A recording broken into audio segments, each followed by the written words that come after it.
Programa Papo de Quinta. Oferecimento Instituto Arte Musical. Foto e Arte. Olá, espectadores do Papo de Quinta. Chegamos com um episódio inédito para falarmos de um assunto que afeta muito a sociedade. Porém, esse assunto, ele não é determinante para o destino de ninguém. Afinal de contas, se você está passando por uma situação desafiadora, você pode sair dela a qualquer momento. E para contar a sua história de vida e dar o exemplo do que eu estou falando é a mais pura verdade, hoje nós contamos com a presença do Donizete Souza. O Doni Souza. Doni, seja muito bem-vindo. Muito obrigado. Quero agradecer o convite, gratidão eternamente. E foca em mim, câmera. Se você parar aqui, você vai saber só meia verdade, então continue. É isso aí. E para que todos saibam a verdade completa, a história toda, vamos começar na sua infância. Como foi a sua infância? E já emendando, em que momento você começou a seguir um caminho que a gente costuma dizer que não é o caminho correto? Vamos lá. Minha família, uma família humilde, porém todas honestas, trabalhadoras, mas eu tinha dois exemplos dentro da minha casa. Meu pai muito honesto, uma pessoa do bem, trabalhando, me ensinando os valores, e eu tinha um avô que ele era alcoólatra. E sempre eu ficava dividido sobre meu pai muito certo e o meu avô alcoólatra, indo em bar, bebendo. E o que me chamava mais atenção era a questão dele estar no bar, estar se divertindo. Meu pai muito sério sempre trabalhando, sempre buscando o alimento para casa, muito rígido, firme comigo, com as minhas irmãs. E o meu avô não, né? Daquele jeito, que não tinha responsabilidade. E me chamava muita atenção. Então ele me levava no bar, molhava o meu dedo assim na cerveja e colocava na minha boca. Então eu fui aprendendo aquele ambiente de bar, né? E assim, então eu comecei a desenvolver algo que eu sempre gostei, das coisas que não me trazia responsabilidade, da minha infância. Então eu cresci na minha infância nesses dois modelos, fazendo as obrigações que minha mãe e meu pai me passavam e eu vendo aquele exemplo do meu avô. E o que me chamava sempre a atenção foi essa questão dele nunca ter responsabilidade, sempre estar bebendo, via que ele era feliz lá, só que chegava em casa, era uma pessoa totalmente diferente. Então, o meu primeiro contato com uma substância que desencadeou toda a minha história foi com 12 para 13 anos. Então, a minha infância já foi direcionada a sempre fazer o caminho errado, vamos dizer assim. Na escola, sempre bagunceiro, sempre desacatando professores, não obedecendo regras e normas, sempre com aquela turminha da bagunça, sempre sendo aquela criança que batia, que ofendia, que não obedecia a ninguém, não tinha respeito por ninguém. Então foi assim que a minha infância, até eu me perder nesse caminho errado, vamos dizer assim. E é muito interessante você dar esse exemplo da sua família, porque são exemplos de inúmeras famílias. Sim. As famílias, elas não são perfeitas, não são todas as pessoas que têm a mesma conduta. E na ingenuidade da criança, a gente acha aquilo legal, né? Olha que legal, ele vai no bar, olha que legal como ele se diverte, como ele é feliz. É como se fosse a vida chata e a vida legal, a vida animada, né? E a gente acaba, muitas vezes, se espelhando naquilo, achando que aquilo é a forma feliz de se viver. Isso é muito real. E lá com 12 anos, como que foi esse seu contato, né? Seu primeiro contato com alguma substância? Foi através de amigos? Foi em um ambiente que você frequentava? Como que aconteceu isso? Como eu já tinha essa tendência a procurar sempre as pessoas que eram pra frente, vamos se dizer assim, né? Um exemplo, aquele amiguinho que seria o CDF, né? Que obedece, esse daí pra mim não servia. Eu tinha que andar com aquele que andava o termo humano, que já andava descolado, sempre na frente. Então, eu conheci uma pessoa naquela época que era muito mais velha do que eu. E de repente ele era tudo que eu queria ser naquela época. Tinha dinheiro, eu não tinha, poxa.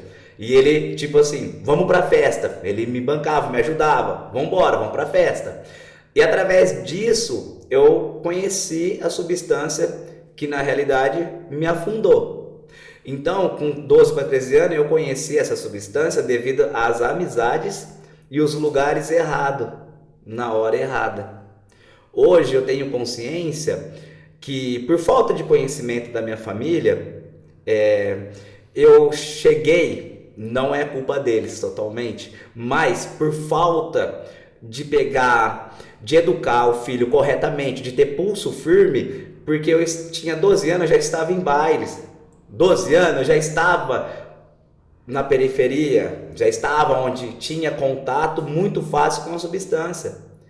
Então hoje eu sou pai, eu tenho a consciência e a conscientização que eu preciso ter pulso firme com meu filho para ele não estar nos lugares errados e na hora errada. Porque hoje está muito fácil as substâncias. Em qualquer lugar você acha. E ela não escolhe classe social, situação financeira, cor, sexualidade, nada. Na realidade ela vai acabar com sua vida, independente se você é pobre, rico, independente da sua situação financeira, da sua religião. A substância química ou o álcool e outras drogas, ela vai acabar com sua vida, essa é a realidade. Então eu vejo que faltou pulso firme na minha vida. O Doni, e é muito interessante o que você falou pelo seguinte, né? No seu exemplo, você viu naquela pessoa mais velha uma pessoa bem sucedida financeiramente, porque talvez no seu subconsciente você pensasse assim: nossa, ele tem dinheiro, meu pai com aquela vida chata dele trabalhando de sol a sol, de domingo a domingo, não tem, né? Isso mesmo. E aí tem toda essa sedução por esse caminho no que se diz respeito a dinheiro, a vida financeira. E em contrapartida, você falou uma coisa também que é muito real, que a substância ela não escolhe classe social, porque infelizmente nós nos deparamos com pessoas que hoje atravessam desertos muito difíceis, mergulhados em substâncias, cujas famílias têm um poder aquisitivo altíssimo. Altíssimo. Né? Então não é determinante. São coisas que podem ser gatilho, que podem desencadear, dependendo da pessoa. Em algumas desencadeiam, em outras não. Sim. É uma questão de ter tendência também, né? Isso, uma predisposição, porque na realidade você vai saber se você é um alcoólatra ou um dependente químico se você usar. Tem gente que usa e consegue ter uma vida normal, isso tem que falar. Porque às vezes as pessoas acham que usando a substância, enquanto não vem no desespero e não cai no fundo do poço, acha que é normal. Porém, tem pessoas que conseguem, tem pessoas que não. Mas enfim, eu acredito assim, um ser humano que precisa usar algo que altere somente seu humor, na realidade ela está fugindo de algo. E outra curiosidade, você hoje, né, como especialista na área, depois a gente vai contar para vocês, o que acontece? Tem casos também do adolescente ou jovem experimentar fazer uso da substância uma única vez e nunca mais, né? Nunca mais, justamente. E também corre o grande risco desse adolescente experimentar e vamos se dizer que a gente fala na gíria para todo mundo entender, dar a liga. Foi o que aconteceu comigo. Um exemplo, a substância que eu usei, todo o meu medo, toda aquela insegurança, tudo que eu tinha, porque eu deixei de falar. Eu sempre tive um problema sobre insegurança na minha infância, porque eu queria ser igual ao meu pai, trabalhar, fazer as coisas, mas e o medo, né? Por ser família humilde, sabe, já pensando, de repente a substância me falou assim, você não precisa de nada disso. Então, às vezes, a pessoa usa e vem um encanto. E esse encanto pode prejudicar uma vida inteira. É igual, né? O meu marido sempre fala isso, até vocês já tiveram oportunidade de conversar. Aquela questão de falar, não use uma substância porque é ruim. A pessoa usa e ela sente uma sensação boa. Sim. É a decorrência, o desencadear que vai se tornar ruim. Mesmo porque se quando ela usasse, ela não sentisse uma sensação boa, ela ia usar uma única vez e nunca mais, né? Nunca mais. E ela tem algo tão interessante, tão forte, que mesmo que você chega num estágio que não é mais gostoso, você muitas das vezes prefere a dor de usar do que ficar sem. Tão dependente que você fica sobre a substância. Ô Doni, e nessa época, lá nos 12 anos, né, você conheceu a substância. Quando que você se percebeu ali que você já não conseguia ficar sem? Depois de quanto tempo? Bom, vamos lá. Então, para 12 para 13, experimentei, foi maravilhoso, foi uma das melhores sensações da minha vida. E com 15 anos eu já não tinha controle. Não tinha mais controle, porque eu vou te explicar. Como você explica um adolescente de 15 anos ficando uma semana fora de casa usando todos os dias? Não tem explicação. Desde essa época eu já tinha perdido o controle sobre a substância. Mas, como eu era um adolescente, não tinha responsabilidades, então eu arrumava um emprego, depois saía, enforcava a aula, continuava os estudos, sabe? Nunca conseguindo fazer algo produtivo, né? Sempre pela metade, mas consegui terminar os estudos, sempre arrumando um emprego, mas nunca permanecendo em nada, desde os meus 15 anos. Porque na realidade, de 12 para 13, porque eu parei com 25, hoje eu tenho 31. Mas, você imagina, a formação do meu caráter, a formação de tudo, eu estava na dependência química. Com 15 anos eu já vi que aquilo ali era o mais importante na minha vida, na verdade.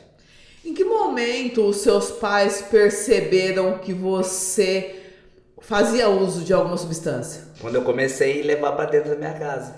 E isso você tinha quantos anos? 15 para 16 já. Porque na realidade, a mãe e o pai conhecem o filho. E então eu já ficava vários dias fora. Já ficava semanas para fora. Mas para eles eu conseguia dizer que eu estava numa balada, num churrasco, com os amigos, enfim.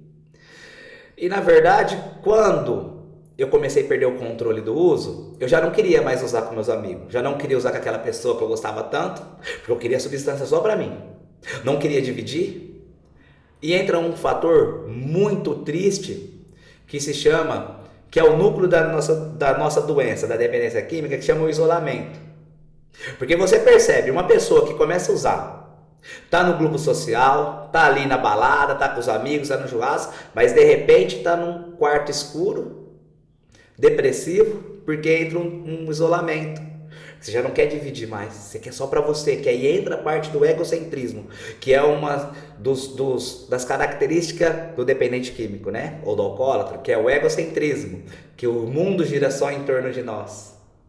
Então, para você ter uma ideia, minha família é conservadora, uma família religiosa, que não tinha bebida na casa, porque o meu avô bebia fora, não bebia dentro de casa. Eu começar a usar droga dentro da minha casa, sozinho, um adolescente, onde tinha que estar vivendo, tinha que estar descobrindo as coisas, eu num quarto, depressivo, no escuro, usando muita droga.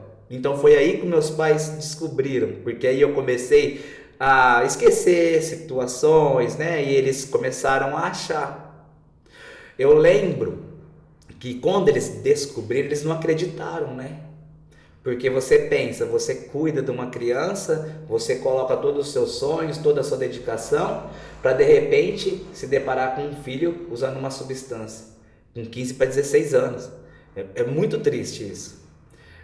E para você ter ideia, eu não me importava mais com o que eles pensavam, eu não tinha mais respeito, eu não tinha mais dignidade. Não tinha mais dignidade. Então, para mim, usar dentro da minha casa, usar no banheiro de qualquer lugar, para mim, tanto faz. O mais importante para mim era usar. Dentro do conhecimento que os seus pais tinham na época, porque é importante nós frisarmos que os pais, eles sempre querem o bem dos filhos. Porém, cada núcleo familiar, cada pai, cada mãe age de uma maneira, dentro das experiências vividas, dentro dos conhecimentos que eles têm. O que eles tentaram fazer ali? Como que eles agiram quando eles descobriram essa verdadeira bomba na vida deles? Isso é muito complexo de se dizer, porque cada um reage da forma, né? Meu pai, que era um homem mais vivido, assim, que cresceu em periferia, quando ele descobriu, na época ele ficou muito nervoso, né? Acabou o chão dele, né? Então ele achava que era a culpa dos outros, né? Terceirizou. Minha mãe veio lá da Bahia, numa cidadezinha simples, onde não tinha luz, não tinha água direito, não tinha nada, você imagina. Nunca viu droga, não sabia nem o que era isso. De repente se depara com o filho dela. E detalhe, por causa do uso de substância, com 15 para 16 anos, eu já estava começando a roubar dentro da minha casa. Porque quando eu não estava mais conseguindo um emprego, não tinha mais dinheiro, ninguém sustentava, começou a entrar os roubos. Então eu já estava roubando. Quando eles descobriram, caiu muita resposta. Um exemplo, o dinheiro que sumiu, o objeto que sumiu. Então, quando eles descobriram, na realidade, acabou o mundo deles. E eles ficaram desesperados, na verdade. E aí foi onde entrou muito julgamento, muitas palavras que eles falaram para mim que eu trago até hoje. Mas hoje eu já trabalhei o perdão. Deus trabalhou na minha vida e eu já liberei o perdão. Mas existe um fator muito importante sobre as famílias, que existe uma questão de prevenção, né? As famílias hoje precisam, os pais e as mães precisam entender do assunto sobre a dependência química. E para entender sobre a dependência química, existem grupos de apoio que você pode frequentar para você ter a prevenção. Se você tiver um dependente químico ou um alcoólatra dentro da sua casa, mesmo que não sejam os filhos, mas pode ser um marido, pode ser uma esposa, como nós dissemos que não vai escolher classe social e nem idade, porque hoje acontece muitas pessoas usar dependência química, o álcool e a droga, depois de uma certa idade já, né? Com uma vida toda formada, com a família formada. Então existe hoje, que é muito importante dizer, que ninguém tem, parece que as pessoas não conhecem, que existem grupos de apoio para os familiares, para as pessoas que querem buscar uma qualidade de vida, e aonde nesses grupos de apoio você vai aprender a lidar com situações como você descobrir que uma pessoa está tendo problema com dependência química ou álcool dentro da sua casa. Hoje o meu pai frequenta um grupo de apoio, onde ele aprendeu no decorrer, depois dos meus 16 para 17 anos, que ele conheceu um grupo de apoio, onde ele aprendeu a lidar comigo, foi onde ele conseguiu me ajudar também, onde mudou toda a questão, né? O que tirou a estrutura da minha família foi num grupo de apoio que começou a estruturar a minha família novamente. E em relação às suas irmãs, você tem irmãs? Tenho duas. Como era a relação sua relação com elas e dos seus pais? Surgiu neles o medo delas também conhecerem substância, delas também passarem por esse tipo de experiência influenciadas por você? Sim, meu pai e a minha mãe, eles causou muita briga entre eles, causou muita desunião, né, ali, faltou muito, acabou a esperança da família. O meu pai, eu sou da cidade de Jaboticabal, meu pai é muito conhecido, então todo mundo que encontrava ele falava assim: nossa, como seu filho pode estar nessa? Então ele se sentia culpado, minha mãe. E as minhas irmãs, elas são muito diferentes de mim, né? Elas sempre têm uma personalidade muito parecida com o meu pai, correta, né? Sempre ali o que é.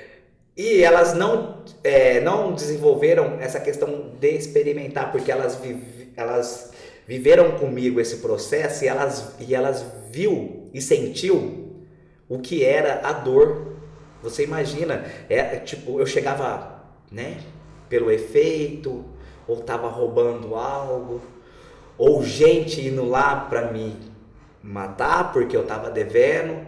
Você imagina toda essa situação, umas meninas, porque elas são, a do meio é 5 anos mais nova, a outra é 8 anos mais nova. Então elas cresceram vendo tudo, essa destruição.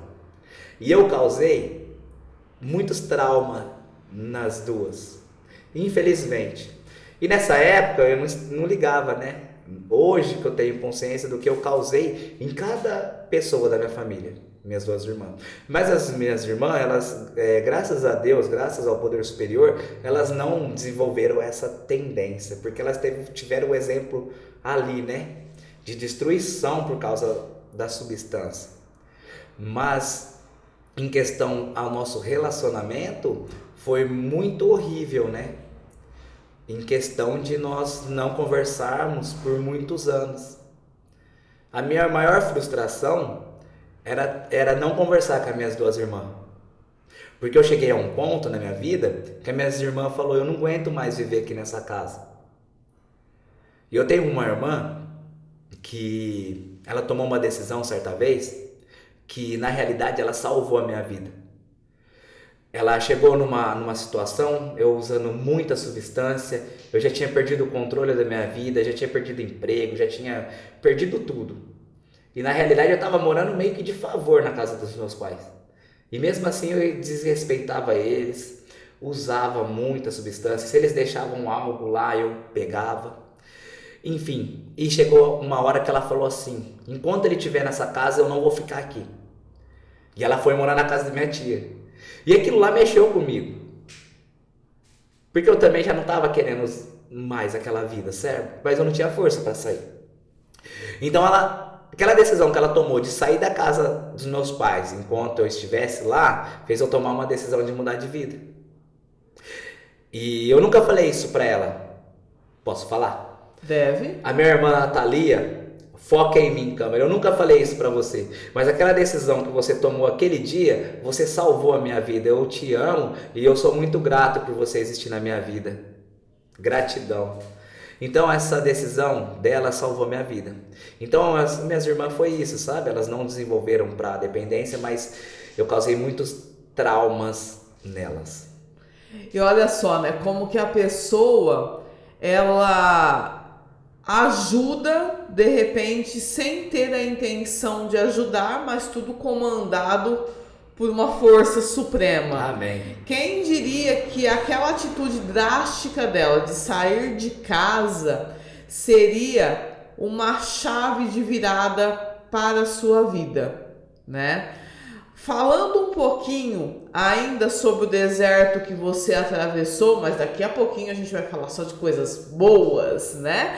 É aquela coisa, gente, depois da tempestade vem a bonança. Sim. E a bonança vai chegar daqui a pouquinho. Aliás, vocês já estão vendo ela aqui, né?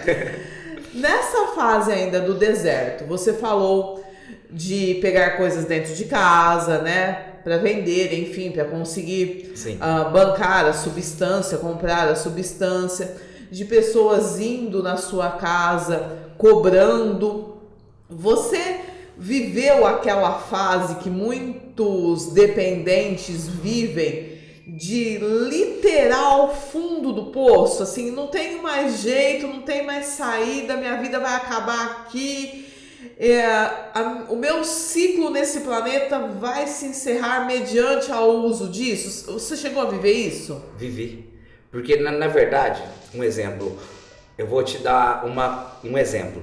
O dependente químico que vive na rua e um que está numa mansão dentro de um quarto é igual ao fundo de poço, porque na verdade a gente vive um desespero.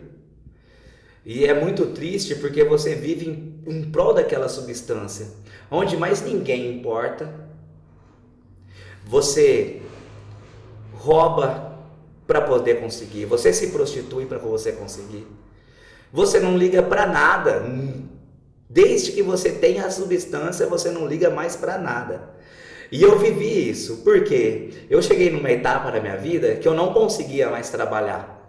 Se eu arrumasse um emprego, eu ia 1, 2 dias, eu já não ia mais. Eu cheguei a trocar 2 motos pela substância. Isso é muito ruim, porque você vira tacho, você vira... É como se você fosse um palhaço, sabe? Você vira... o pessoal, todo mundo que te conhece, começa a aproveitar de você, na verdade. Porque tudo aquilo que você conquista, eles sabem que você vai dar pela substância. Então, é muito horrível isso. Quando eu cheguei nesse fundo de poço, nesse desespero, foi aonde eu não tinha mais. Eu perdi um casamento por causa da dependência, né? Eu perdi todos os empregos, eu não tinha mais força para trabalhar. Eu já tinha desfeito das minhas 2 motos, já não tinha mais nada, não tinha mais esperança, não tinha mais fé em Deus. Tentei suicídio várias vezes, essa é a realidade. Não queria mais viver. Eu lembro que uma vez eu estava deitado, eu não tinha mais nada dentro do quarto, eu estava indo no fundo da casa do meu pai, lá no quarto, não tinha mais nada, tinha só o colchão no chão. E ele chegou e falou: meu filho, o que você está fazendo da sua vida? Você não tem mais nada para perder? E eu falei: eu tenho minha vida para perder ainda, e eu vou perder ela. E ele: não, você vai sair dessa, eu vou ver meu filho bem ainda. Meu pai foi uma das pessoas que nunca desistiu da minha vida. Nunca.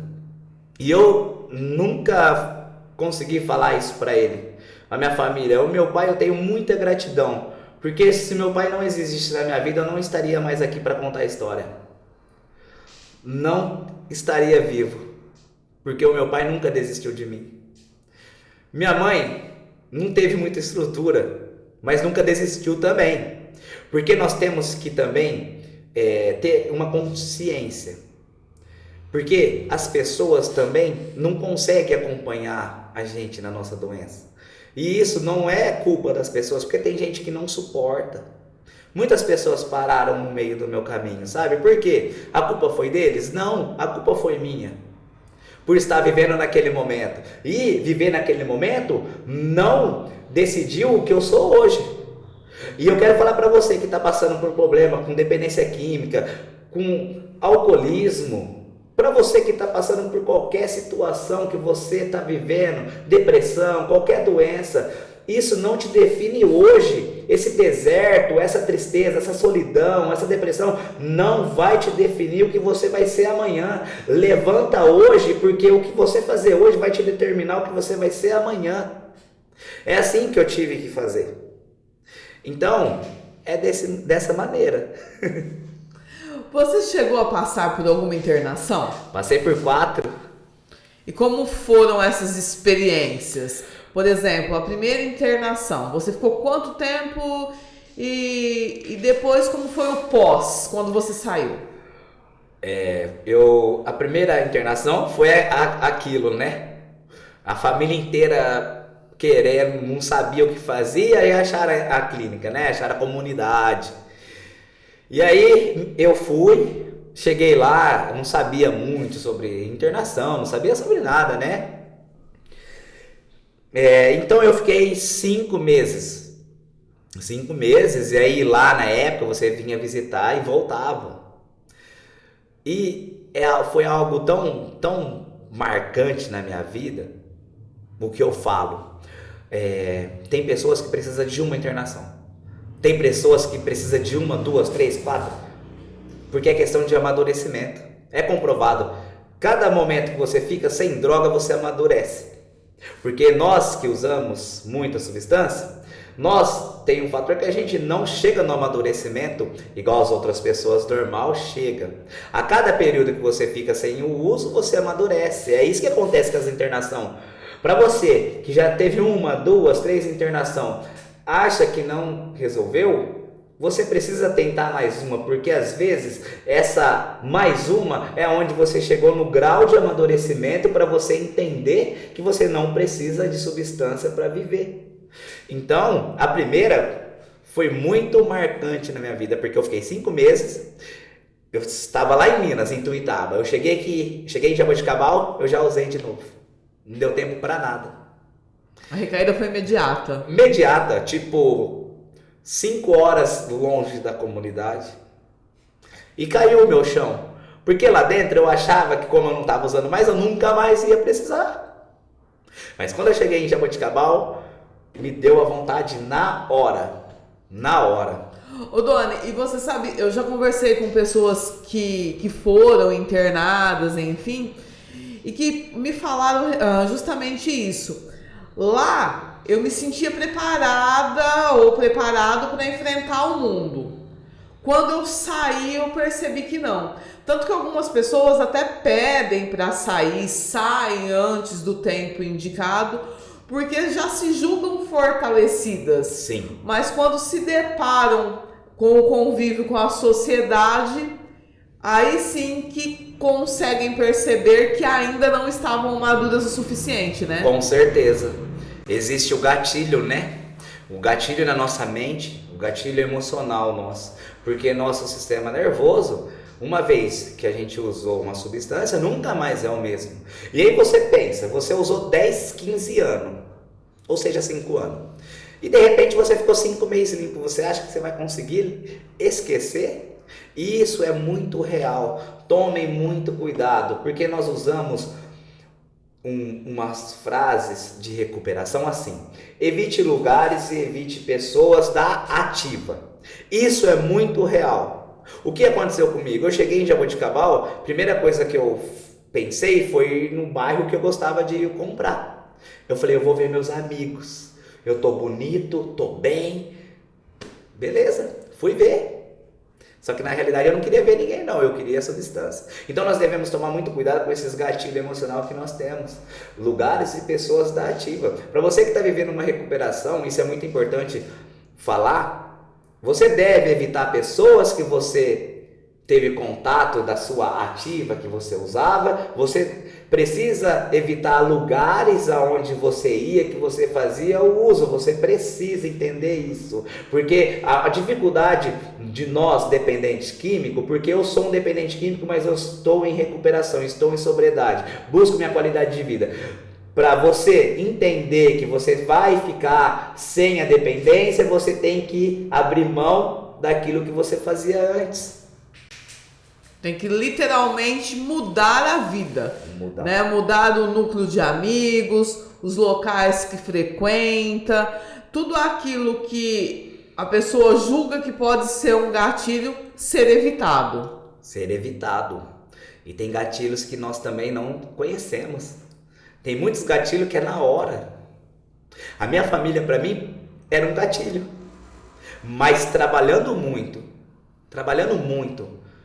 sobre o perdão, o amor e Deus não são mais gatilhos para mim. Ô Doni, quando aconteceu agora, vamos para a fase da luz. Quando você percebeu, você sentiu, você falou, não, isso pode ficar no passado, eu posso reconstruir minha vida de uma forma diferente e positiva.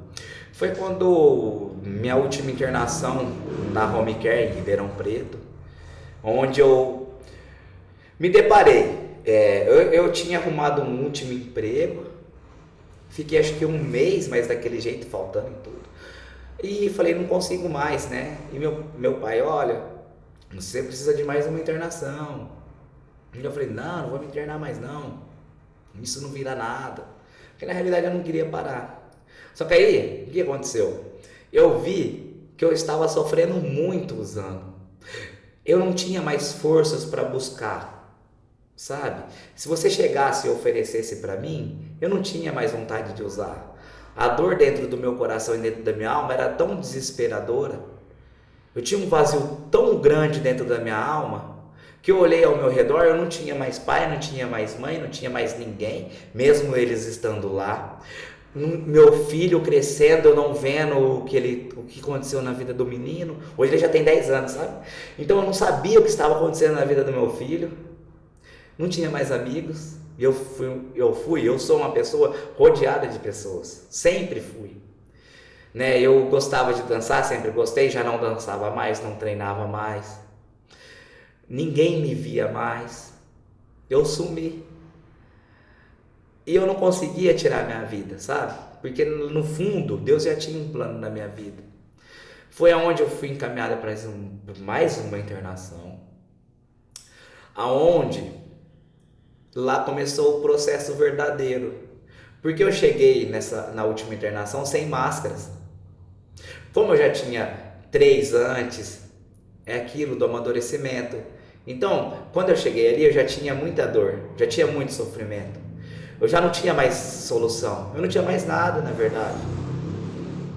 Todo mundo que me via andando em Jaboticabal falava, olha lá, né, não tem mais jeito.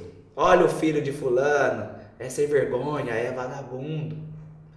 Mas eu não conseguia ficar sem usar. O uso era mais forte do que eu. Para falar sobre o dependente químico, existem muitos fatores. Para aquela pessoa que nunca conheceu uma programação, que nunca foi internada, para que não tem conhecimento, a pessoa está doente, porque isso é uma doença. É uma das piores doenças que existe. E não é, eu estava doente. Eu não era aquela pessoa, né? Eu não era aquilo.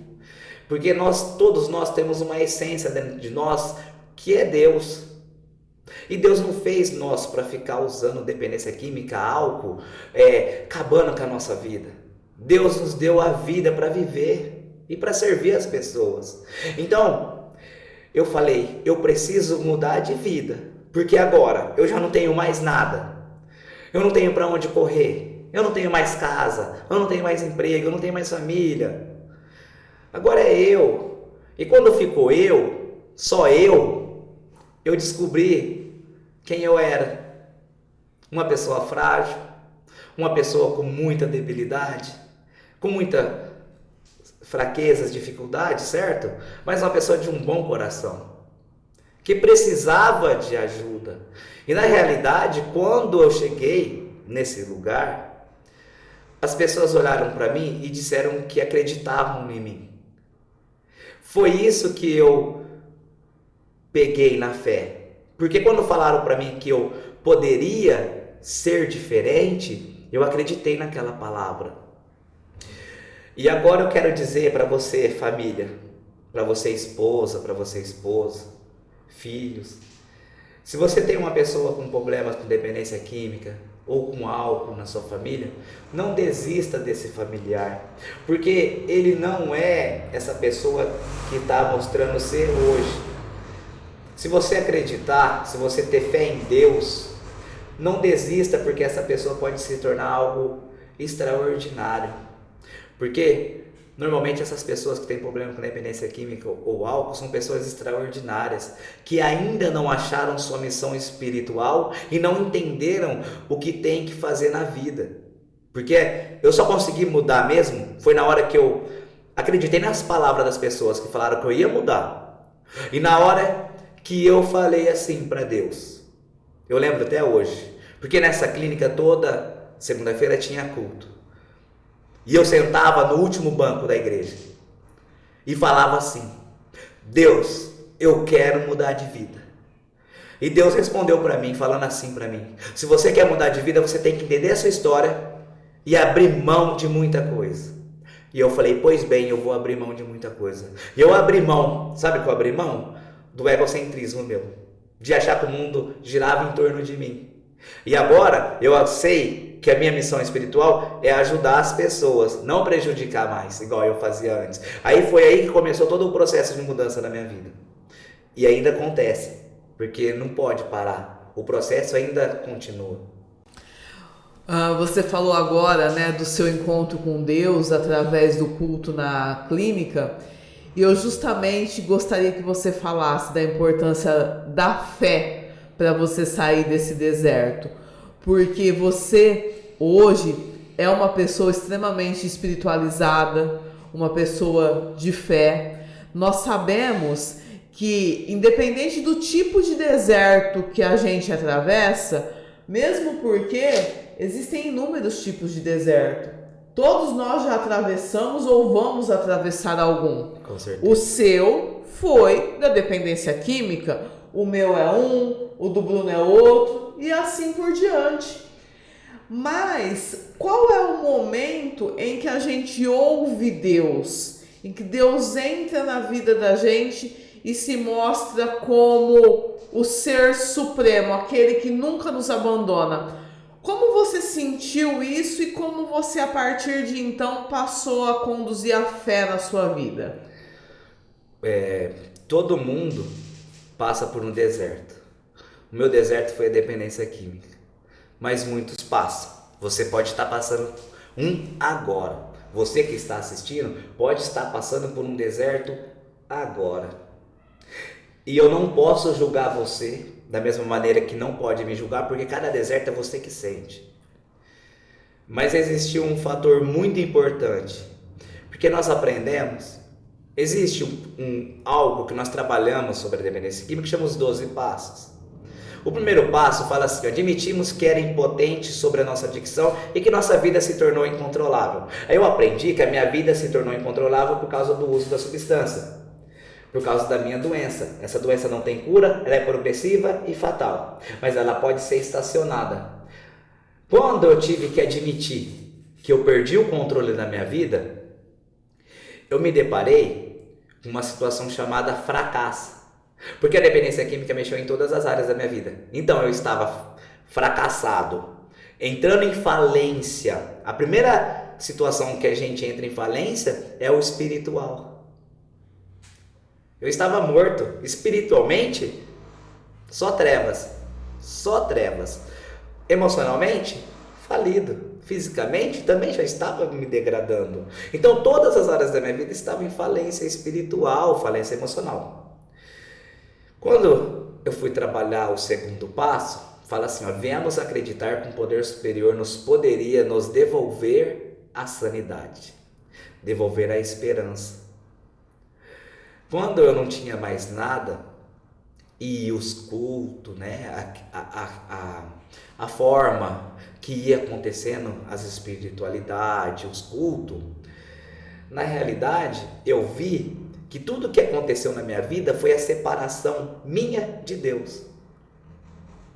Eu acredito muito que muitas coisas que acontecem na nossa vida, os desertos, muitas das vezes, é a separação do ser humano de Deus. Porque, na realidade, eu fui só me encontrando com Deus. E todas as áreas da minha vida foi formando novamente. Então, esse encontro meu com Deus, na realidade, foi eu pedir para voltar ao encontro dele. Essa foi a sacada, o despertar espiritual meu. Porque Deus falava para mim todos os dias: você só está aqui porque você se afastou de mim. E eu não estou falando de religião. Estou falando de espiritualidade. Para você entender o que é espiritualidade, é o seu encontro com Deus, da maneira que você entende, da maneira que você compreende. E está tudo certo, porque você precisa entender qual é a sua missão, qual é a sua jornada. E o que faz eu e você sofrer é a separação de você, a distância que você cria do poder superior, de Deus, de algo maior do que nós. Então foi isso. A minha sacada não foi tipo, nossa, que maravilha. Só foi eu entender que eu precisava me achegar diante de Deus de novo. Que há muito tempo eu tinha virado as costas para Ele. É mesmo porque Deus, Ele está para todos. Agora Ele também deu para nós o livre-arbítrio. Sim. Então nós escolhemos tê-lo por perto como nosso Senhor, Criador, Salvador, ou vivermos a nossa vida do jeito que a gente acha que é legal, que é certo, e deixar ele no cantinho, né? Ele está ali, esperando. Sim.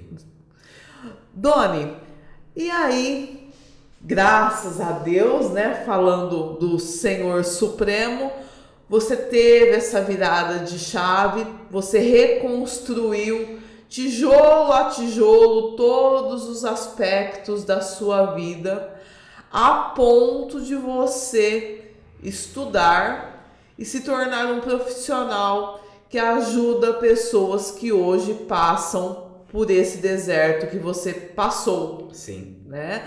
Hoje você é um terapeuta, especialista em dependência química, e eu gostaria que você falasse um pouquinho para o pessoal como que foi esse desejo de se especializar para ajudar, pois você pode ser um instrumento de Deus na vida dessas pessoas? Sim.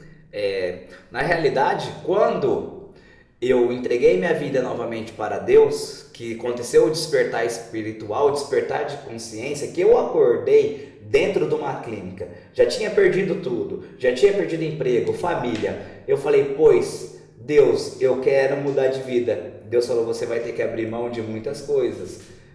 Eu falei, eu já sei o que eu tenho que fazer. O meu chamado é para ajudar vidas e salvar a vida. E eu falei, Deus, como eu vou fazer isso?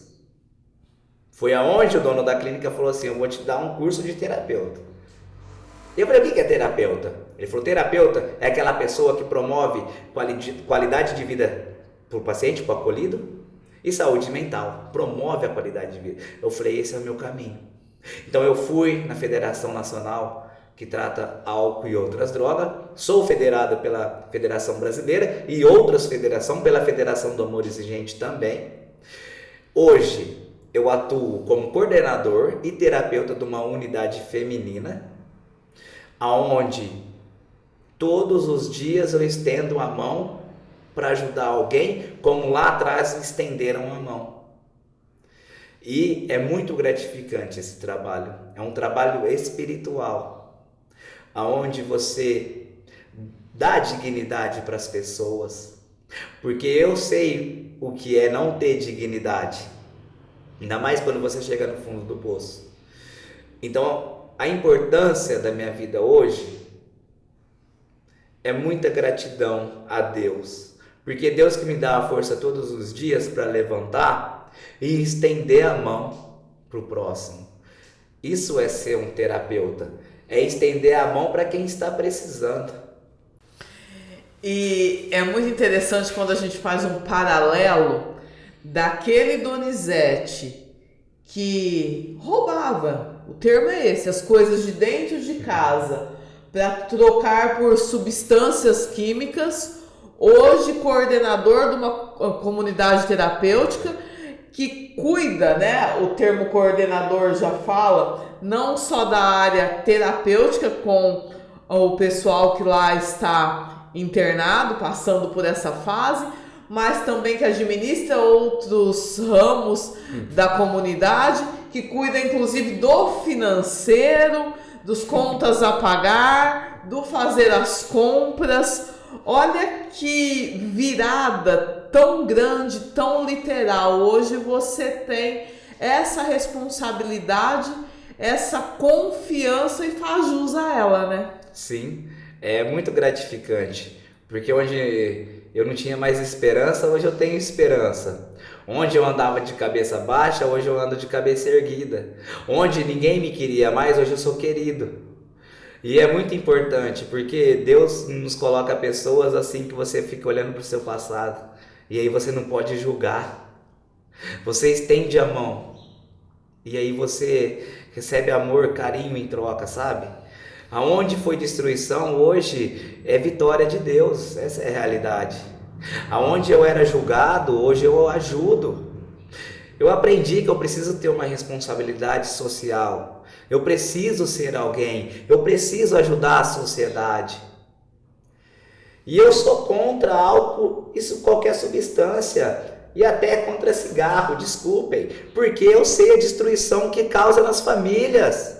Hoje eu sou coordenador de uma comunidade, de uma clínica feminina, onde é 20 mulheres que está ali passando por um processo que destruiu a família inteira, que era para estar cuidando, dos filhos, dos familiares, e está ali, sabe, precisando de ajuda. Então, legalização, eu sou contra. Sabe por quê? Porque nós, gente, olha aqui na nossa população no Brasil, quantas famílias são destruídas por causa do álcool e da droga.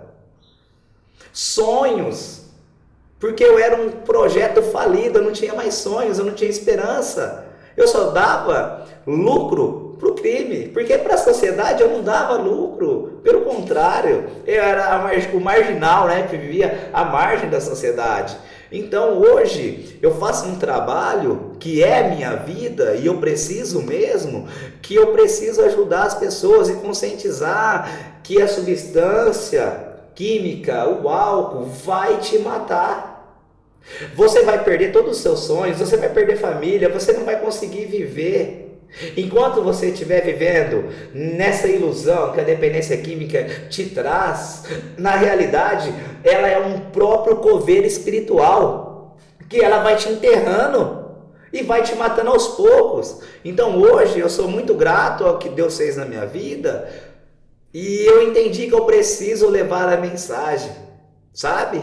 Não posso ser egoísta, falar Deus fez na minha vida, não, porque Deus vai fazer na sua vida. Deus vai fazer na sua vida também. Não desista de você mesmo. Luta, porque Deus é na sua frente. E se Deus trouxe eu hoje aqui, falando com você, é porque Deus tem um plano na sua vida. Porque tem muita gente que está me vendo agora, que está assistindo a gente, que precisava ouvir isso hoje. Muda a sua história, porque na hora que você tiver medo de pisar e achar que não tem chão, Deus coloca o chão para você pisar e Ele muda a sua história.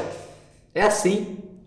E nessa história tão linda, é impossível a gente não se emocionar, é impossível a sua história não tocar a todos, porque aquelas pessoas que não têm um caso desse dentro da família, o que é muito difícil, conhece alguma família que passa por alguma história semelhante. Mas eu não poderia deixar de terminar esse nosso bate-papo perguntando como o Donizete pai é, como que você age em relação ao seu filho, como você conduz a criação dele, como você mostra o mundo para ele hoje. Certo. Hoje, ele chama Estevão, meu filho, né? Então hoje nós temos uma relação muito saudável, eu e a mãe dele muito saudável, graças a Deus. Até isso Deus me devolveu o convívio com ela em paz, sabe, sem brigas, o convívio com meu filho. E eu conduzo da seguinte maneira: nós somos muitos amigos, eu e a mãe dele, nós somos amigos. Então, ele mora com ela. Então, ela vem de uma geração lá, de um berço totalmente religioso, doutrinado, aonde eu e ela conversamos e nós vamos mostrando para ele aquilo que ele precisa fazer na sociedade, certo? Um exemplo, ele precisa estudar. Aquilo que ele vê de errado, como não pode pegar nada do amiguinho na escola, tem que respeitar os professores, não pode agredir verbalmente, né, os amiguinhos, não pode mentir, que papai do céu não gosta. Então hoje a gente é muito amigo e é de acordo com a realidade dele. Ele tem 10 aninhos, então nós vamos mostrando de acordo com a necessidade dele. Muitas coisas ele não entende. Sim, tem que ser um processo gradativo, sim, né? Para a criança ir entendendo e chegar naquele ponto onde você, lá no início do nosso bate-papo, você falou que por falta de conhecimento, não por mal, faltou de certa forma um pulso firme na sua criação. Isso. E que hoje você entende que se necessário for ter esse pulso firme, vai ser única e exclusivamente por amor, né? Por amor, porque na realidade a gente precisa cuidar, né? E assim, hoje eu vou respeitando a idade dele e deixando ele viver o que ele tem que viver na idade. Corrigindo o que aconteceu comigo, não vou deixar ele viver as coisas que eu vivi antes da hora, muitas das coisas, sabe? Chegou para mim muito cedo. Então a gente trabalha de uma maneira com ele para não que chegue as coisas antes da hora. Não que nós vamos conseguir proteger ele a todo tempo, mas o que nós podemos fazer, que aconteceu de errado comigo e com ela, nós não deixamos, fazemos de tudo para não chegar nele. E mostrando para ele, né?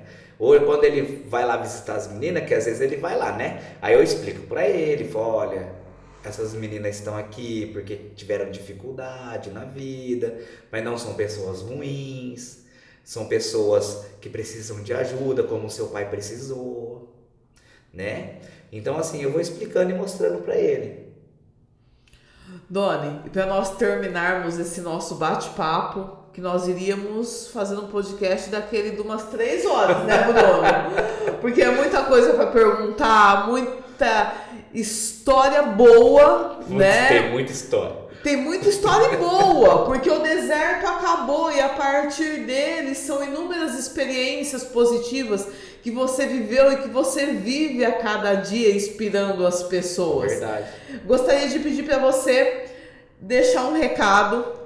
Você já deixou vários tão valiosos para os nossos espectadores, mas eu gostaria de deixar a palavra aberta para você deixar um recado para os nossos espectadores, agradecimentos, abraços, enfim, fique à vontade, a câmera é sua. Foque em mim, câmera! E vamos se dizer que uma das recompensas, a gratidão, é estar nesse programa hoje. Porque se eu não tivesse oportunidade, não tivesse conhecido pessoas como a Fabiana e o Bruno, eu não tinha oportunidade de estar aqui. Então sou grato. E eu quero deixar um recado para todas as famílias que estão nos assistindo. Esse momento que você pode estar passando sobre dependência química ou alcoolismo pode ser muito delicado para você. Às vezes nós não temos mais esperança para poder conseguir acertar situações ou arrumar situações que nos é oferecido, né? E o que está acontecendo em nossas vidas. Mas eu quero deixar uma mensagem de fé e de esperança. Porque a cada momento que você acorda, que você desperta, que você abre seus olhos, é uma oportunidade de Deus para você mudar a sua história, para você mudar o seu caminho e fazer tudo diferente. Quando eu conheci a programação da recuperação, diziam que a gente tinha uma insanidade, que era fazer as mesmas coisas esperando resultados diferentes. Então eu quero dizer para você, se você está fazendo as mesmas coisas e não está obtendo resultado, faça algo diferente hoje, para você ter um resultado diferente na sua vida. E acredite em Deus, eu não posso deixar de Deus de lado nessa situação, porque nós estamos aqui, todo mundo estamos aqui por causa de Deus. Se não fosse Deus, nós não estaríamos aqui. Então minha gratidão vai a Deus, a minha família, aos meus amigos, e eu quero dizer para você que existe um Deus que pode mudar a sua vida, mudar a sua história. Eu falei isso antes de vir para cá, para uma pessoa. Pode ser que na sua vida hoje aconteça algo muito bom. E pode ser que aconteça algo não muito bom. Mas independente do que aconteça, você tem uma essência dentro de você que se chama Deus. Deus é a sua existência, sua consciência, e Deus ama a sua vida. Então, não desistam dos familiares que têm problemas com dependência química. Não desista de você, que é o mais importante. Não desista de Deus. Eu quero agradecer a todos e um grande abraço. E foque em mim, câmera. Nunca perca a esperança, porque hoje pode ser o dia que você vai receber a notícia que o seu familiar mudou de vida ou que chegou a vitória de Deus para você. E depois dessas belas palavras, vou avisar vocês que nós estamos deixando aqui no rodapé o Instagram do Doni para vocês acompanharem as atividades dele, também se divertirem, porque como vocês viram, o Doni ele consegue arrancar muitos sorrisos de todos. E realmente a mensagem principal é essa: não desista. Existe uma diferença entre insistência e persistência. E o que eu posso falar para você? Persista. Quanto tempo vai demorar? Não sei, isso é um projeto de Deus. Mas persista que a vitória vem. Afinal, você merece ser feliz. Muito obrigado pela audiência e até o próximo episódio do Papo de Quinta. Programa Papo de Quinta. Oferecimento Instituto Arte Musical. Foto e Arte.